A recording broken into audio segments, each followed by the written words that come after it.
Be confident, be bold, be authentic, but don't forget to take action. This is Ordinary to Badass, where our stories empower women to step into the spotlight of their own lives and pursue what they're truly passionate about. It's time to step into the arena and become more than just extraordinary. It's time to become a badass with your host, Marie Sonneman.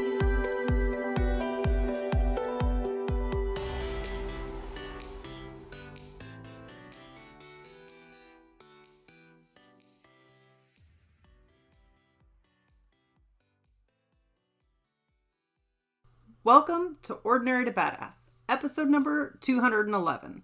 In this episode, you're going to hear from Nicole Stanfield.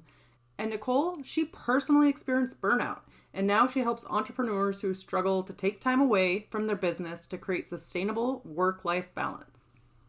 In this episode, Nicole is going to share how to get through burnout, how to recognize burnout, and then she gives so many actionable tactical steps that you can use, that you can implement in your life today to push through burnout. Well, no, push through burnout is probably the exact problem. So what you can do to overcome burnout or to avoid burnout.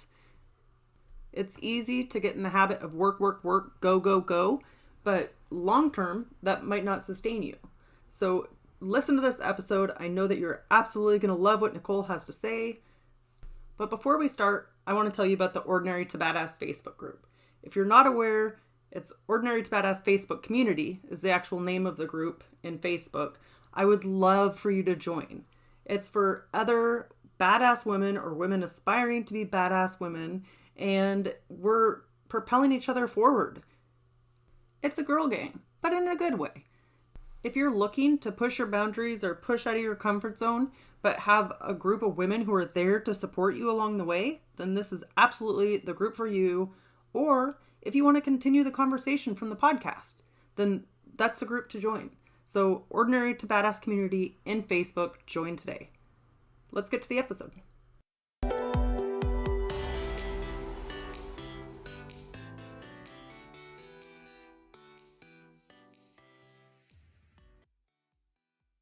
Welcome to Ordinary to Badass. Whether you're ordinary or badass, I'm so glad you're here. Today's guest is Nicole Stanfield. Nicole, thank you so much for being here. Excited to have you on the show. I'm so excited, Marie. It's going to be great. So before we go any further, I've got to ask you, do you consider yourself ordinary or badass? When I was looking at that question earlier, I was like, oh man, what does badass mean, right? And so I love that you defined it as having confidence and being able to stand in my own power and acknowledge what I need. So I work every day to be more badass than I have previously, right? Before I was trying to be definitely fit in with ordinary, and now I'm definitely leaning more towards the badass side. So was there anything along the way that made you feel badass, like a specific instance, or has it been like a series of events? No, it's really so when I burned out, like honestly, that event was really quite big for me. Like, I don't want to use the word traumatic, but it was a really life-changing event. And so I ended up, I was like really committed to trying to be perfect and trying to do all the right things. And my life had to look a certain way and worrying about how come this wasn't happening or that wasn't happening and some of those things. And as an entrepreneur running my own business, it was all on me. And so I just got into this cycle of being busy all the time and just running around, not even having 15 minutes to myself or break, and going from the morning to networking meetings at night, getting home at like 8 and just being exhausted. And that's what I thought I needed to do to survive and to make things work and to pull everything together. And then I burned out. And a lot of things shifted for me. I didn't realize I was burning out, right? Because I didn't know what some of the signs of burnout were, that I would get frustrated. If I got an email, I would have to like go and like be angry for like 15 minutes after getting a client email. Or I would attend a meeting and I was like, that meeting was so stupid and I can't handle it. And just like rage quit after the meeting. We all know about that now with Zoom, right? With some of the meetings we have to attend. And then I would like accomplish something that would have been really big in the past. And I would be like, oh, nobody will care. It's not a big deal. The client won't like it anyways. And I didn't realize that these were all signs of burnout. I would get through my week and I would feel on the weekend like I knew I wasn't sick, but I'd feel so low in energy that it almost felt like I was sick. It was really weird. I call this work week sickness. And I would just be like, get to the weekend and be like, oh, I have nothing left to give. I don't care about laundry. I don't care about dinners. I don't care about cleaning the house. I just want to lay in bed, honestly. And so all of those things, I was like running this treadmill where I was like, okay, these are my goals and this is how I'm going to accomplish them. And so I need to work harder and I need to make more money in order to accomplish them. And I just kept running faster and faster. And eventually, I don't know, hit the wall, fell off, it stopped, hit the panic button, whatever that is. And I got to a point where I couldn't go forward anymore. And that it was a really scary place to be. I was really, I was scared. I was worried. I didn't know what to do next. I've always been someone that's very motivated and driven. And it was just like, I had nothing left to give, mentally, physically, emotionally, nothing. So I was like, oh, I'll fix this. I'll take a week off and that will fix everything. And I can see you smiling. Yeah, really high hopes there. And it didn't like just magically solve everything. For that week, I was like, I sat on the couch and I just did really nothing. I read, and then it was like a chore to feed myself or to do laundry or to take a shower and some of that stuff. So then I had to come back and re-engage with the real world and be like, what is going on? And I realized that the things I was holding on to, and I'm going to be super honest, it's not like a pretty thing, but it was the money. I was terrified of losing this big client because of the money. And I had to say that my mental health and my physical health wasn't worth it. And I had to walk away from that. And I chose to do something different and not work with that anymore. And I lost about $20,000 by that choice and some personal relationships. And that was really hard and just brutal. And yeah, am I doing the right thing? Am I not doing the right thing? Like that question is going through my head all the time.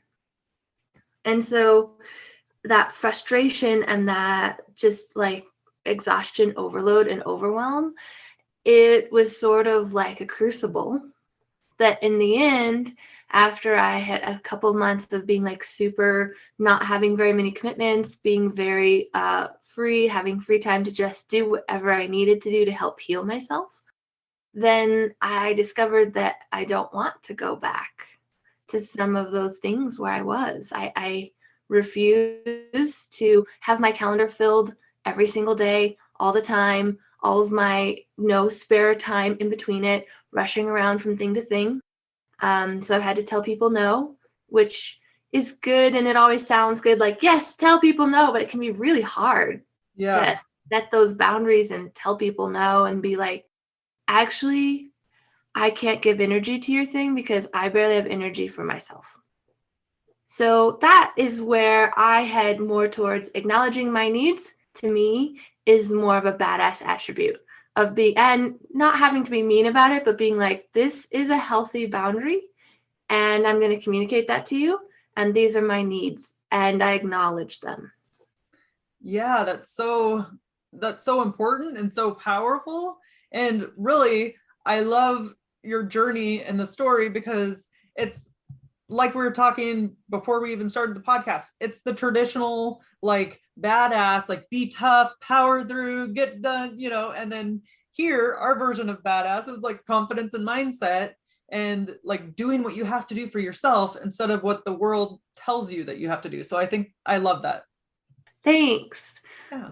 What was that? Well, actually, you know what? I want to ask you a bajillion more questions, but first I want to hear your story. I want to hear where you started, where you're at now. I know you just told us part of it, but like, what kind of job were you doing before? What are you doing now? Tell us a little bit about your bio. Yeah. So when I graduated college, I tried really hard to fit into this mold of the 9 to 5. And I was awful at it. I was just so bad at it. And I kept trying to do it because that's how you do something sustainable and long term. And you're supposed to graduate college and then have a job and buy a house and get married and have kids and do all the things. And those didn't work out for me. And so I spent some time afterwards, like trying to figure out what am I going to do?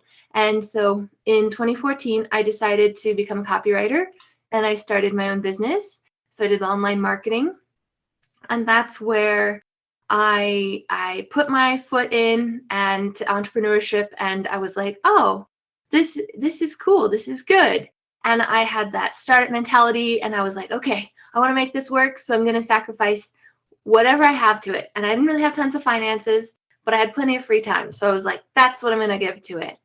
And so then I did that and I still have my marketing business. So 8 years later, which is awesome because most startups do not last super long. Congratulations. Thank you. Thank you. I appreciate that. And so working through all of those things, like looking back, I had to realize when I was still in startup mode, I was still running my business as in I need to give all my free time to it.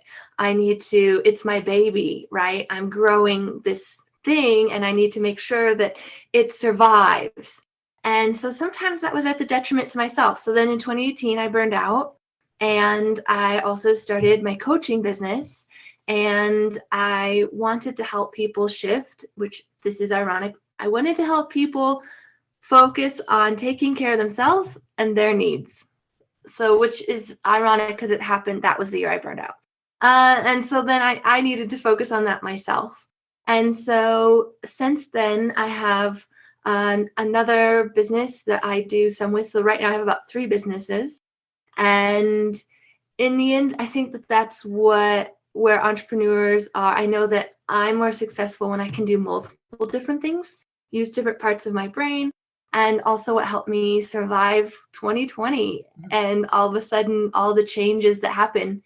I work from home anyways, but having my husband home who likes music and I don't like music, I like it to be quiet with, oh man, such an adjustment. And then we worked through that and all those things, but you had to be flexible with what are you doing now and what are you moving over there. So even though I know that I'm not working in like a corporate environment like I started off in, I know that those things still happen when challenges come up day to day and frustrations, or people are in victim mode and they don't want to handle their own stuff and they just all over everybody else, and then everybody has to take care of their problems. Yes. I definitely saw that when I was at my little foray into the 9 to 5. So how, having 3 businesses, how do you respect the burnout, or how do you prevent, because it seems like you'd be busy all the time. What are there parameters that you set for yourself so that you don't burn out? Yes, good question. So because I don't want to burn out again, and I don't want to be in that position again, and I know what some of those emotions are. So one of the emotions that happens when I push myself too far is I get really grumpy. So if I've done too much, then the next day, normally I'm just so grumpy and frustrated and nothing makes me happy. And so that is a trigger for me to acknowledge, oh, actually the day before I did too much. My brain sometimes will tell me like more, you need to do more, you need to do more. So some ways that I kind of have some stops to those things or some boundaries to them is that I try to have 3 items that I want to work on for that day. And then when I accomplish those, I can add more. So making shorter to-do lists, making sure that there's something for me on that to-do list for my own self-care, for my mental health, whatever that looks like for you.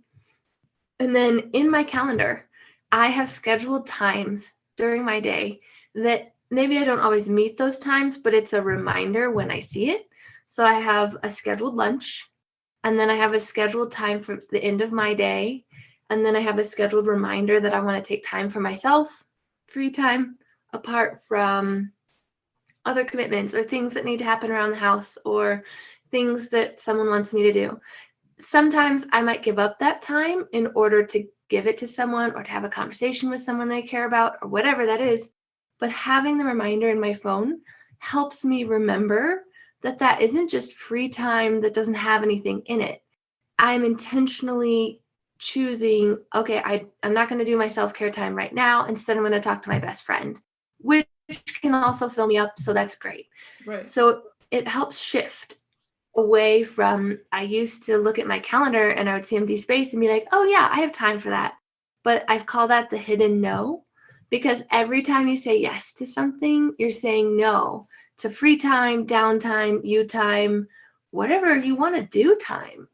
And we just give it away so easily sometimes.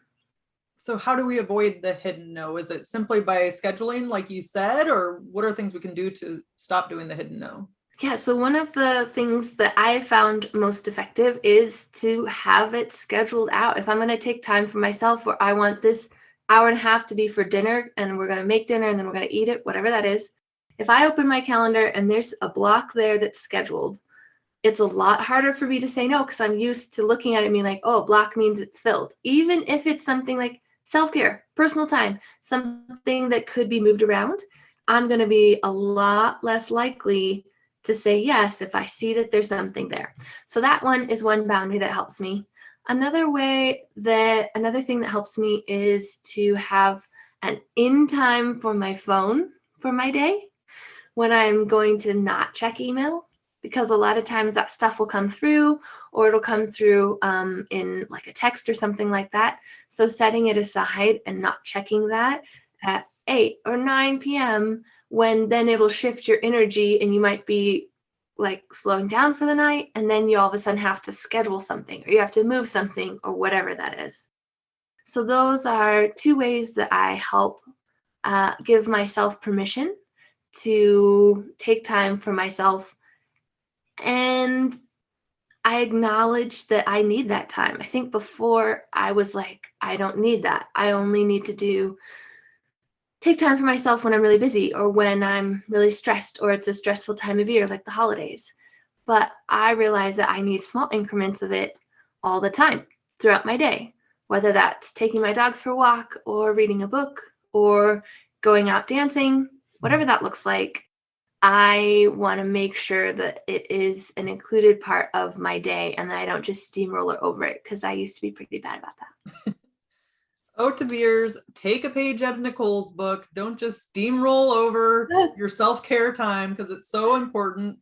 And I love that you schedule it in and are pretty unapologetic about saying, nope, not going to do it, because I think a lot of times we feel like we have to come up with an excuse. Like somebody says like, oh, you want to go do this? And you're like, you have self-care time scheduled, and you feel like you can't say that. Like you have to make some lame excuse so that they feel like it's okay. But it should be enough to just say, nope, I'm spending time with myself.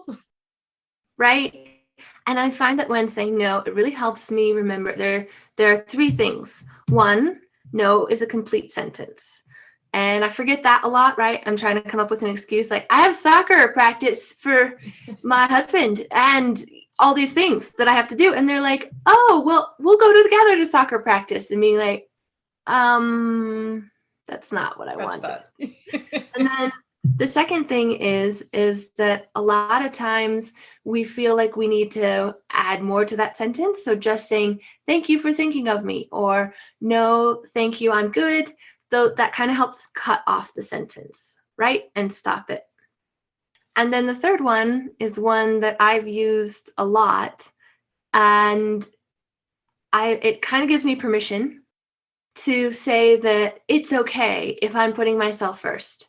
So the concept is that if it's not good for you, it's not good for them. So think about this like one of those networking events or an after-school event that you really didn't want to go to, but you were like, I have to, or I'm obligated, or what if I miss out, or something like that. And you go and you sit in the corner and you hate it and you don't want to be there. You don't want to do anything. You don't talk to anybody. And I've been that person and I've done that. And I definitely didn't get any business out of that networking event or really anything positive out of it. And spending that hour doing something else would have been a much better use of my time. And so I found that if I don't have good energy around something, me going to it and just being like this energy vampire suck of everybody else's energy is not going to be fun. And And it's really one of the hardest places to say no is with family. I Yes. absolutely get that. It's so hard. So an option might be you could say, no, not right now. And how about this alternative? Or how about I meet you halfway? Or there's other options that you might be able to provide. So then it makes it, if it's really hard for you to say no, it could look a different way. So that's one way that I use to help say no to my family. But in business, it's if it doesn't work for me, normally I'm going to show up like really negatively if I go. So it's better if I just don't go. And that gives me permission to say it's okay that my energy's low. I don't have to be on all the time. Yes. And it's kinder to yourself and to other people to just say no when you don't want to do something, Yeah. People can sense like when you don't want to be somewhere. Yes. Yes. Yes, they can. So earlier you talked about taking a pay cut, like having to take a $20,000 pay cut. Can Yeah. you go back in time, like before you made that decision to, I don't know if it was leave the job or drop the account, and how you were feeling, and then how were you able to take that leap? I was terrified. I was really terrified, and it was like this moment where my business was successful and I was making money and all those things that I had wanted and said that I wanted and worked really hard for the last 4 years to accomplish were there and were happening. And I had to have an honest moment with myself where I was doing like 15 minutes of work and then I would have to take an hour-long break because I couldn't focus. I couldn't do anymore. I hated what I was doing and it was just awful. And it was, I like, how do you remember that moment, right? I just remember sitting down and being like, okay, so I've been away from this. I've taken a week off from everything and I'm slowly incorporating things back in. And there was an acknowledgement that the thing that was causing me the most stress, I had to be really honest with myself, and it was this client. And I didn't want to, and I talked with my husband a lot, and it took probably a couple weeks for me to be okay and come to a point of saying that it would be okay. We could survive if I walked away. And my monthly salary was cut in more than half, like 60%. And luckily, getting the support from him to be like, okay, well, then we got to make this work. So let's create a budget and be really, really strict. And we did, and we survived, and we made it work. And I didn't think that we could. I didn't think we would be strong enough. I didn't think we'd make it. And we did, because that's what we had to do. So if you're listening to this and you're like, oh my gosh, is she telling me that I should walk away from this thing that makes me miserable? What I want you to hear is that there's always a line, and we have to figure out what that is for ourselves. So if you've given it your all and you're like, okay, I'm going to commit for 6 months, I'm doing this, I'm giving everything I can, and then it still isn't working out, okay, yeah, maybe you're at that point. You get to decide what it looks like for you. But I found that even when it was really hard, whenever I walked away from a client that wasn't a good fit, that was making me physically ill, mentally and emotionally, I just would like cringe every time I got an email from them. I would tense up. My shoulders were crazy, tense and stressed. And I just had a lot going on, that every time I let go of one of those clients, that it was the best thing for me, even though it meant normally giving up the money. So what did you learn from that situation? I learned a lot quicker to identify clients that aren't a good fit and situations that aren't a good fit. And so it's like when my stomach bottoms out, when I'm getting an email from someone and I just feel like crazy tense and I'm stressed and I'm sitting here answering email and my shoulders are almost at my ears. Some of those things that maybe we don't always recognize, but those physiological responses in my body are a way for me to say, oh wow, this is so much stress from this one client. and then have a conversation with myself. Is it worth it? Is the money that I'm getting from this client really worth it? And actually, this happened last year, and it was really exciting because it only took me a month instead of like 6 months or a year. Nice. Before I was like, oh, this isn't a good fit. Oh, this is a really bad fit. Okay, cool. And I was just able to much faster identify when it was a bad fit. And so that when I told them, they wanted to say, hey, will you just stay on for a few more months or do that? And I was like, nope, it's done. This is my boundary. I'm out. And it felt so good to say that just release and emotion and feel and just being like, I don't have to deal with this anymore. That is when I know I've made the right decision. Yes. I mean, even as you're saying, like, it just sounded so liberating. Like, yes. Yes. So how are you so in touch with yourself and your emotions and your decisions? Are you doing like meditation? Is it from like going out on walks, or what are you doing to stay grounded and to stay in touch with your intuition? I thank you. I appreciate that feedback that you see that. It's taken me a lot of work. But the things that helped me the most in small increments were first meditation. You're absolutely right. Meditation, mindfulness meditation, which I was very judgmental about, so judgmental about, like 5 minutes helps me be more present. It helps me work on being focused. It shifted my brain. So when I was in burnout, my brain was really reactive. And then with mindfulness meditation, it helped shift from being reactive to reflective. So when I was in a meeting, it would, instead of being angry right away for something that frustrated me, I could take a minute and I could pause and then I could respond instead of just being like, wah! It was like, okay, what if it looked this way? So it helped shift that. And that is scientifically proven that it can help you shift and retrain your brain instead of just hitting the angry button all the time, to hit the like pause button for a minute. So mindfulness meditation really helped me.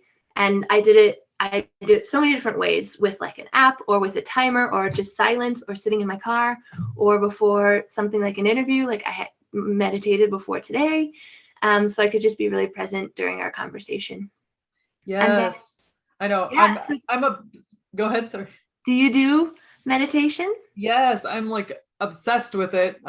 Recently I've been like doubling down on it more than ever before. I used to be a 5 or 10 minute girl.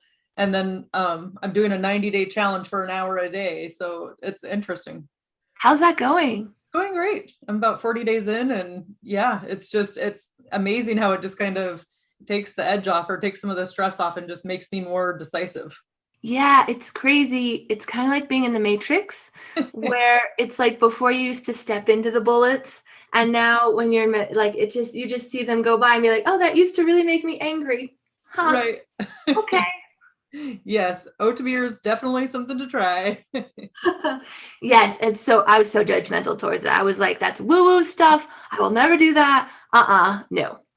So the science is what helped me shift and be like, maybe I could try it. And then I saw some results, and that really helped. And then, yes, during my lunch, taking a walk outside, getting outside, being outside is really important and helps me. The vitamin D, I live in Colorado, so it's snowy and cold. So just getting sun during the winter time is super helpful.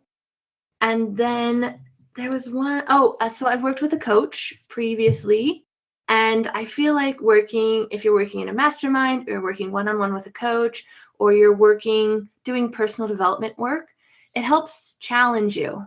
I did some personal development seminars as well, and they were definitely very challenging. Oh yes. So can you speak to that, like the power of a mentor? Yes. So whether it's like specifically within something that you're working for your career, then they can help kind of guide you in areas of, hey, I see that you're struggling with this. Why don't you try that? So they can provide solutions. But personally, sometimes you just need someone to listen that doesn't live with you and that knows you and cares about you and wants you to succeed, but isn't in your family. So they have all that history, or close to you, or whatever that looks like, right? So having that impartial person that cares deeply about you can be so helpful to just be like, I just need to get this off my chest. And I feel like a lot of times we know the answers to our own challenges, but sometimes it's hidden between all the things we're telling ourselves about it. And that's something that I'm working through, is being like, I can work on it. I can do this. And sometimes I just need to share, or I need to talk about it, or I need to work through it in order to have that breakthrough. Or I need to give my brain a break and let my diffuse thinking work. And then all of a sudden I'll be doing a bedtime yoga session or something. And my brain has an idea. This happened last night about a lead magnet that I was working on the other day. And so that the opportunity to just take a breather, relax, not have to have every minute filled of every day or everything be super useful and productive. And I'm doing all these things and I got my to-do list done. Yay! You're going to have another one tomorrow. So do you do yoga very often at night? I do it occasionally. It's not, I can't say that I have a habit. That'd be something that it'd be cool to work towards. But sometimes my brain is overthinking things. And whether it's meditation or it's yoga, it kind of helps me shift and take that step down. And I like to do yoga with Adrienne. She has longer ones, but like 7-10 minute ones that just make it really accessible to get a little bit of stretching in and a little bit of breath work in. So then I feel more relaxed going to bed. Ooh, I will have to check that out. Yeah. I know, I've always wondered why there weren't more like evening routines. It seems like people have morning routines, but like stretching or some type of like yoga or doing something at night to wind down seems like it would be so helpful too. Yeah, she's great. She's great and really accessible.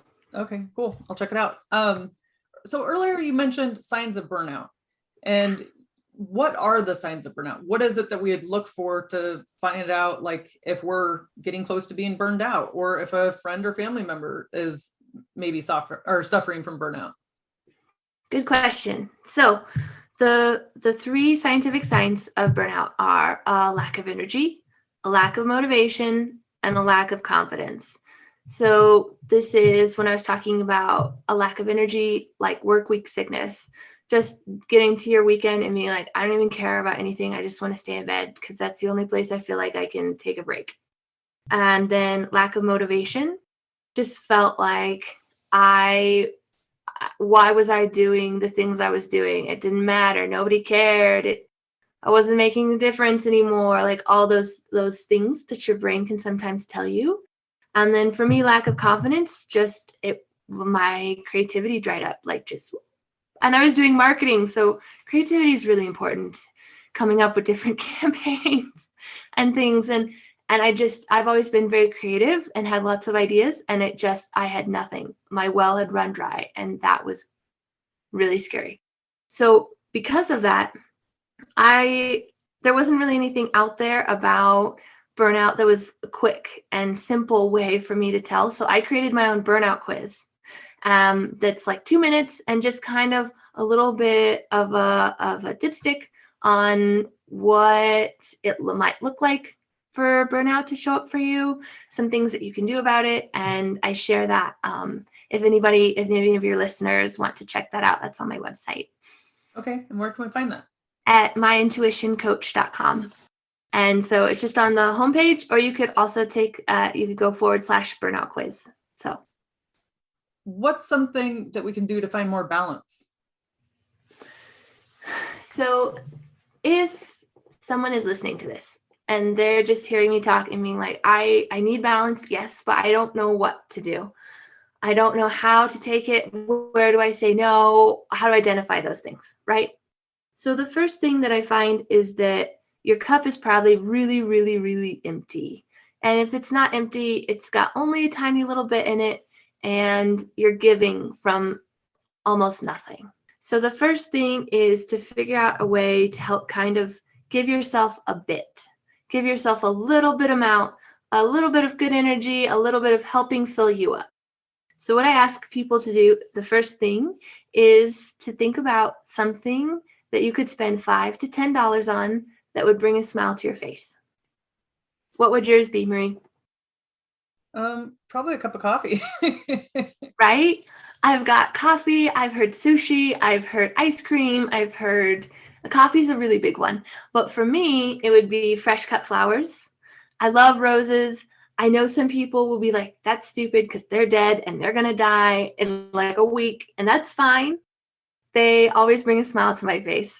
And so that's a little way to help fill yourself up. And then identifying other ways. Oh, I like to read. Okay, I can take a little bit of time here and I can read for 30 minutes. And I can put off the dishes for a little bit of time, or I can get support with that so that I can do this thing for myself. So it's kind of, it starts the ball rolling slowly, and it's a little thing you can add to your day. And then a lot of people are like, they expect these really big, amazing concepts to come from what I'm sharing with them. But in the end, they're really simple things. Remembering to take your lunch. A lot of people don't take their lunch, or if they do, they eat at their desk. Right. So taking your lunch, stepping away from your desk. I don't care if you eat or if you put it off after your phone has gone off and you're like really in the zone, that's fine. But we need to acknowledge, hey, my body needs nourishment. My body needs a break. I need to take a step away mentally so that my mental load can shift and I can take a breather, right? And so that 20 to 30 minute break can have a huge impact on your productivity, your level of stress, your engagement, etc. I find I'm much more engaged after I've stepped away and done whatever I was going to do for that time period, and then come back and be like, oh, okay, cool. I can try this again. Yes. No, I can relate to that. I used to definitely be a work through lunch kind of person, or like I would eat at my desk if I had, or not if I had to, but I'd eat at my desk and then power through it. But there is such a difference when you just step away, even if you just go for a 15-minute walk or go around the corner, like there's just something to say about breaking the routine a little bit. Absolutely. Before I burned out, I would be like, this is so important. I have to get it done. And so I would drink like a smoothie maybe, or it would be all of a sudden 2 p.m. and I'd look up and I'd be like, how did I even get there? And so I'd eat like a candy bar, or I'd have a soda or an energy drink or something just so I could push through. And I'm done with pushing through. I'm done with toxic productivity and pushing myself to do more, to be always at my limit and always at that breaking point and always have my cup be empty. Yes, I like it. Breaking the boundaries, breaking the norm, and doing what works for you and what's healthy for you. So good. Yeah. So you sound like you're going to say something. Go for it. I was. So earlier we had talked about like doing something to help your audience challenge themselves. And you had talked about how do you know yourself so well? And a lot of that is sharing, going through the conversations, but then it's the reflective time. So that's how we start to identify, oh, every time this happens to me, every time I have a bad client, I get crazy stressed and I hate these things. And oh, it's showing up for me right now. Maybe I have a client that's not a good fit. So an activity that someone could do is that they could open up their phone and they could text the last person that they texted, and they could say, for the next week, I want you to help hold me accountable to eating lunch away from my desk. And they have to send a picture of where they had their lunch, someplace that's not their desk, and they just send it one day a week. And it sounds really simple, and that is, but it can help shift your habit and it can help raise awareness, because if you're sitting there during your lunch and you're at your desk, then are you going to go to the corner so you can take a picture of something else? But then it's forcing you to reflect on your actions and saying, oh, I am doing this. It's unconscious, or no, it's intentional. Okay, if it's intentional, that's your thing, whatever. But when we're making unconscious decisions and we don't even realize that we're doing it, that's when we get into behaviors that take us to a point where maybe we burn out, or we continue doing destructive things or toxic things. So we don't really know, oh, maybe that's worse than I thought it was, but I never kind of got that awareness of it. So little challenges can help you recognize what your habits are. Yeah, and it can actually or also be accountability. Like, you're holding yourself accountable. That's going to probably motivate you to do it a little bit more. And then who knows what you're going to do for the other person too, because they might be like, oh, maybe I should start doing that. So it's only a win-win. Absolutely. Absolutely. In the beginning, accountability really helped me do things because I didn't want the other person to be like, why didn't you do this? And being like, oh, so that was a really simple way to just shift that. Yes. And I think it's kind of knowing yourself, knowing what works for you. It might not work for everybody, but I know certainly in my life, like with running or exercising, it's absolutely helped having somebody to check in on me or to meet up and run or whatever, it just makes me more likely to do it. Absolutely. So let's end with a tip to encourage women who are in the arena fighting for the life that they want. So my message that I would want to share with you is that I want to make sure that I guess it's there's two parts. The first part is that you can be successful and still put your needs first. You don't have to sacrifice your success just and yourself at the same time, right? And then the second thing is, and this was really important for me, was that I'm worth it. You are worth it, regardless of what you've accomplished or haven't accomplished or want to accomplish, that right now in this moment, you are worth it. And so taking the time to take care of yourself is very important, whatever that looks like for you. And right now, if you're listening to this and you're like, oh, yeah, that thing that I need to do, that's what it is. And because it's no one else's responsibility but your own. No one else will do it for you. So good. And how can we connect with you, Nicole? Great. So if you want to learn more about becoming a balanced entrepreneur or including more balance in your life, you can go to my website at myintuitioncoach.com. And I offer different resources for you. You can find that quiz there. And I also have a coaching program that I work with people to incorporate more balance without sacrificing their success. Thank you so much. You've been a total badass and I've enjoyed hearing your story. Thank you, Marie. I love being with you and having this conversation. And with that, we'll end our show. To all the badass women out there staying in the arena, wherever you are, whatever you're doing, own it and get after it.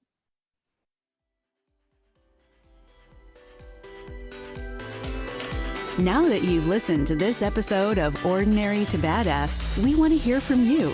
Go to our website, ordinarytobadass.com/podcast, and submit your own experience on how you took your life from ordinary to badass and get the chance to be on a future spotlight episode of the show.